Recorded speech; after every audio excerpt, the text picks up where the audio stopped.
Olá, meus amigos, muito bom dia. Mais uma vez eu retomo essa tribuna política para falar de um assunto de interesse nacional, para nós brasileiros principalmente. Não trago notícias, não é um canal de notícias, aqui nós comentamos os fatos com que vivemos e convivemos diariamente em todo o Brasil. Hoje, meus amigos, eu quero falar um pouco, sem me aprofundar nas questões mais técnicas, vamos dizer assim, mas falar da causa e do efeito da falta de assistência de saúde no Brasil, para o povo brasileiro.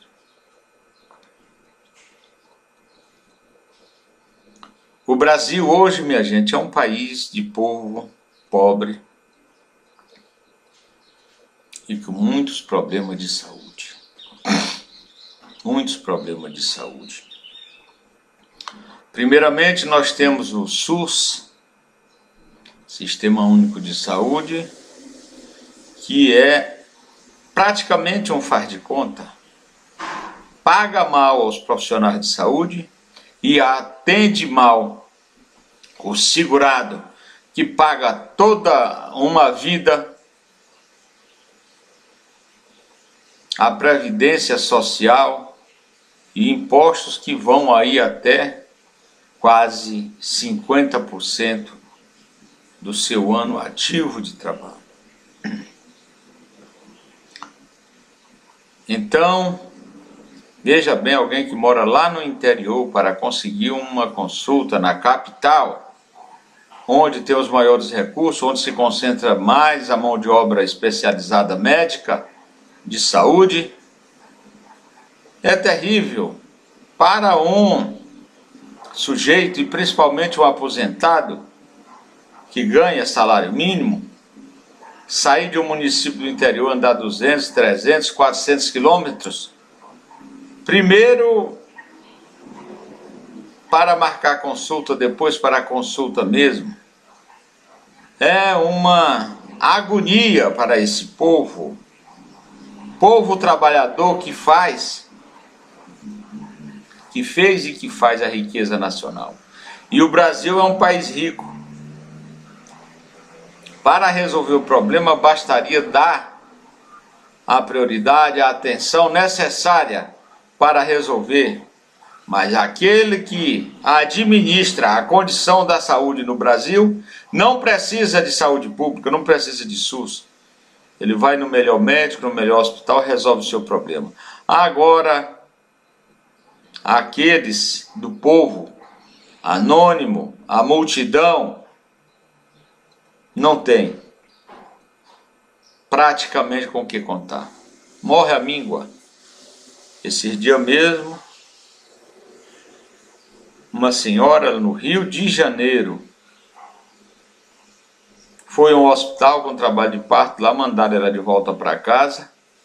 Quando ela teve que procurar outro hospital. Quando encontrou esse hospital, já foi na hora da morte. A criança já tinha morrido e ela morreu no trabalho do parto. Isso não pode ser assim. Essa gente hoje trata o ser humano, o cliente do SUS, como se fosse lixo. Até pior, porque o lixo eles têm medo de contaminação. Então procura dar um tratamento adequado. Agora o ser humano eles deixam morrer a míngua, de qualquer jeito. Saindo do SUS, meus amigos, nós temos os planos de saúde.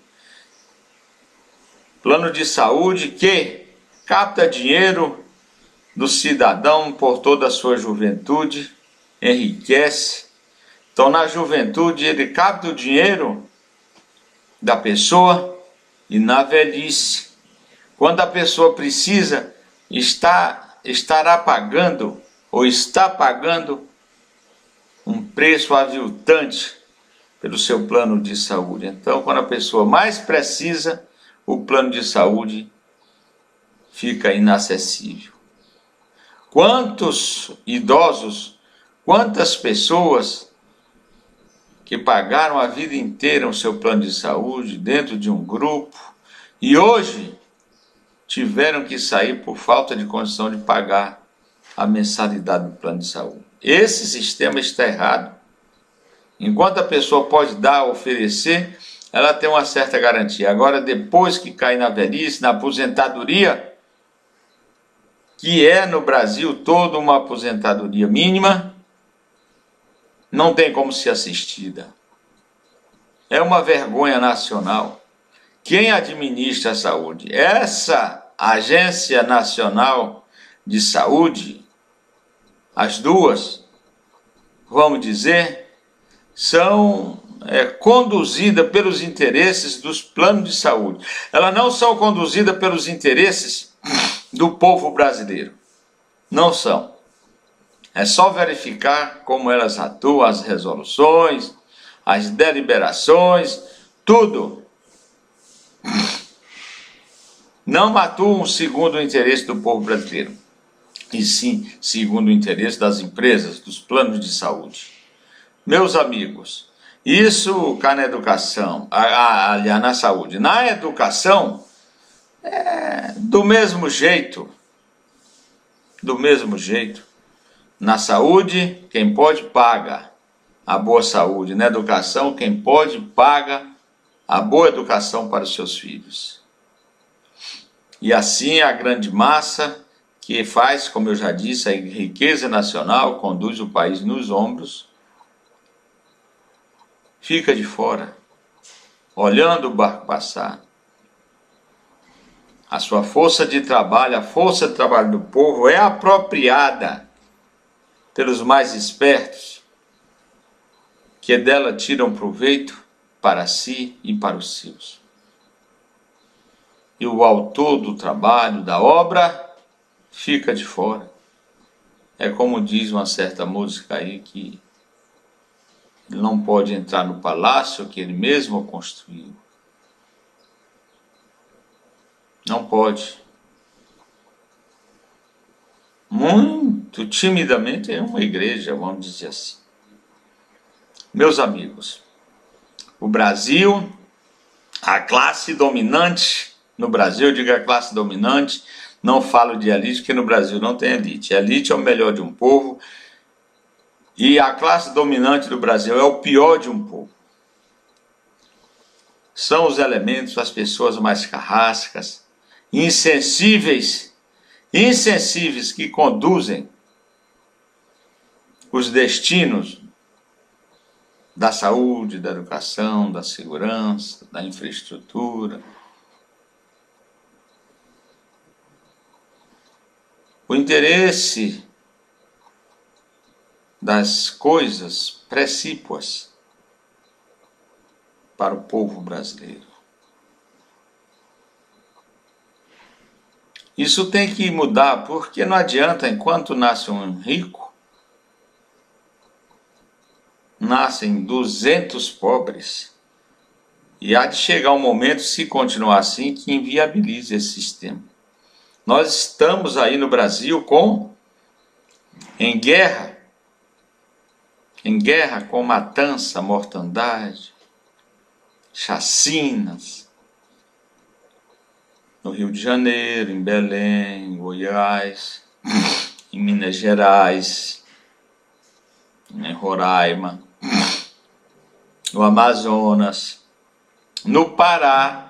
No Pará até a vacinação teve que parar, porque os marginais determinaram que depois de certa hora ninguém diferente da comunidade poderia circular. Meus amigos, onde é que nós estamos?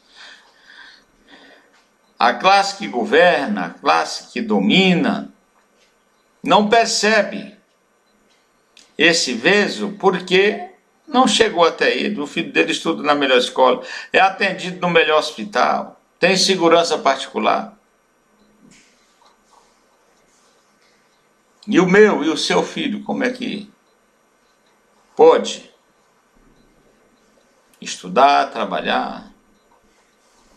Eu tenho repetido aqui que nós temos 14 milhões de desempregados. E como empregar essa gente? Como ter uma política efetiva de governo mesmo para geração de emprego? Não tem. Quando eles colocam uma política enganosa, dando vantagem para o empresário. Isenção de imposto de renda, vantagens. E que não gera emprego. Praticamente a coisa não sai do lugar, a máquina não sai do lugar. E o pobre fica lá sem o emprego dele, sem assistir de forma razoável, adequada a sua família.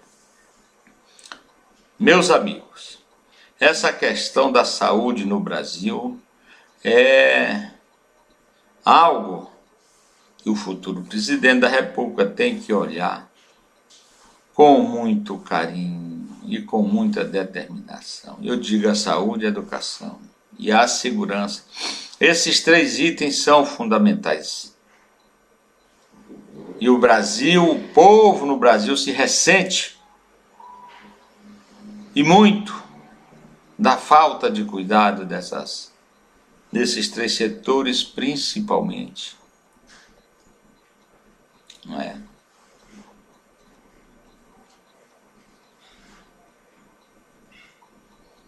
E não vemos nenhum projeto desses candidatos que estão por aí, ninguém apresentar um projeto convincente, diferente, que venha efetivamente sair da mesmice de sempre. Um planinho ortodoxo, outro mais heterodoxo, mas não sai daquele rame-rame. No Brasil nós temos que nos orgulhar do campo, sim. O campo é um exemplo, da porteira para dentro, da porteira para fora é política de governo e o governo não, assim mesmo não faz a sua parte. Tivemos o ano passado uma safra de 17 para 18, maravilhosa. Agora esse ano já mingou um pouco, mas caiu. No Brasil tudo cai. Tudo cai. É difícil, minha gente. Como acreditar nesse país? A juventude do Brasil querendo migrar para outros países, como se o país é sempre uma excelente fronteira de oportunidades, mas a capacidade gerencial dessa gente que domina, que governa, é horrível. É horrível. Primeiramente que vão para a vida pública e para a vida empresarial já querendo tirar vantagem além do que pode, com a esperteza de passar o outro para trás. Essa é a mentalidade do Brasil. É a mentalidade de se dar bem a qualquer preço. Meus amigos, voltando à saúde. Você, como eu, meu amigo, aí do outro lado, que já chegou, uma idade mais avançada um pouco, estamos penando com plano de saúde caro e agora inventaram uma coparticipação que nós pagamos 2 vezes. Pagamos o plano no grupo para manter o plano de saúde e pagamos por cada intervenção que sofremos de médico, de exames, etc, etc. Pagamos uma porcentagem exagerada. Então, existe aí um bis in idem, uma repetição do indébito. Por quê? Um excesso de exação. Por quê? Porque pagamos 2 vezes. Por que pagamos 2 vezes? É normal quando o sujeito precisa de fazer uma operação, uma intervenção hospitalar, logo chega um boleto do plano de saúde cobrando um absurdo daquele que usou o plano por já ter pago. Está pagando 2 vezes. Isso é um absurdo, nós não podemos, o povo brasileiro não pode ficar refém da usuraria dos planos de saúde. Não pode ficar, o povo brasileiro não pode ficar refém da leniência governamental com relação ao SUS. Meu Deus, alguma coisa tem que ser feita. Nós estamos entregues aí a uma corja incapaz de fazer alguma coisa pelo povo. E o Brasil, minha gente, eu não canso de falar aqui. O Brasil é um país rico, de renda concentrada, muito concentrada, saber, educação concentrada, a saúde concentrada. Pegue, veja só pela aparência, pegue algumas crianças das comunidades, algumas crianças de bairro nobre, como Lago Sul, aqui em Brasília, zona sul do Rio.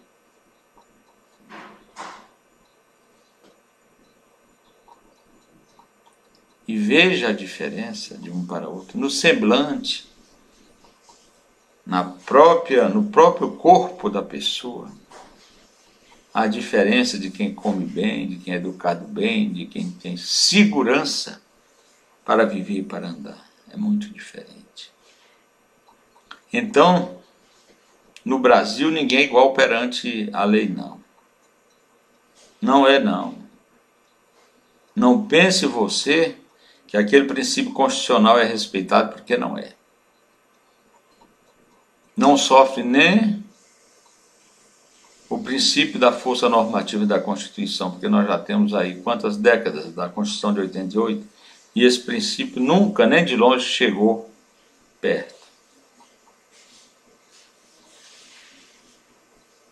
Pois é, o pobrezinho tem que correr por SUS, ficar em filas e filas e esperar até numa fila a morte, por falta de assistência. O mais ou menos, classe média, classe média, tem que penar hoje, pagando plano de saúde exorbitantes e ainda por intervenções, pagando uma tal da coparticipação. Isso é roubo, isso é furto. Isso é exagero. Isso é exploração do povo brasileiro. Para que existe o Estado brasileiro? Por que participamos da sociedade? O Brasil paga uma carga de tributo muito alta, de imposto muito alta, e não é revestido nada para o povo praticamente. É tudo para bancar a máquina estatal. Todo para bancar a máquina estatal. Salários exorbitantes de juízes, de deputados, de senadores, de governadores.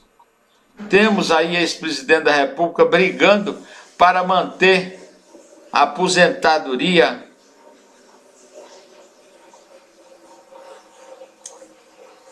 o salário de uma aposentadoria de quase 100 mil reais. Onde já se viu isso?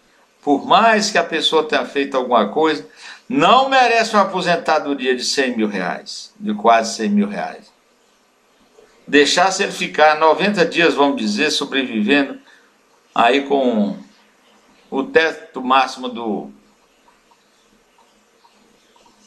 INSS, 5 mil e poucos. Hein? Ah, não.